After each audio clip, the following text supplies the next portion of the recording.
వికలాంగుల గురించి మాట్లాడిరా ఏమండి వికలాంగులు ఉన్నారు వికలాంగులు పరిపాలనకు దక్షులు కాదా వాళ్ళకి ఎందుకు రిజర్వేషన్లు అడగాలి కదా అసలు రిజర్వేషన్లు అంటే కులాలకు ఉండవండి అంబేద్కర్ కులాలకి లేదండి ఒక ఎస్సీ ఎస్టీకి తప్ప ఎస్సీకి ఎస్టీలకు తప్ప ఎస్సీ ఎస్టీలకు కూడా కులమే అది కూడా ఎట్లా ఇచ్చింది తెలుసా ఆర్టికల్ 334 ఆర్టికల్ 334 లా 10 సంవత్సరాలు మాత్రం వీళ్ళకు రిజర్వేషన్లు వాళ్ళకు ఉన్నటువంటి అస్పృశ్యత అంటరానితనము సామాజిక వెనుకబాటు వీటన్నిటి దృష్ట్యా ఇవ్వాలని నిర్ణయించి తర్వాత దాన్ని కూడా పునఃసమీక్షించి సమీక్షించాలని చెప్పి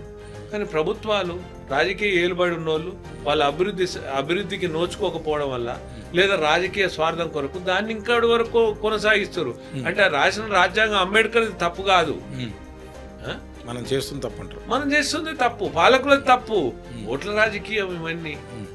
అందుకొరకు నేనేం చెప్పదలుచుకున్నా అంటే మీకు ఈడబ్ల్యూఎస్ రిజర్వేషన్లల్లో ఒకరిది ఒకరు గుంజుకుంటున్నారు అనేది తప్పు రెండవది తక్కువ మార్కులు వచ్చినా వస్తుంది అనేది రెండో తప్పు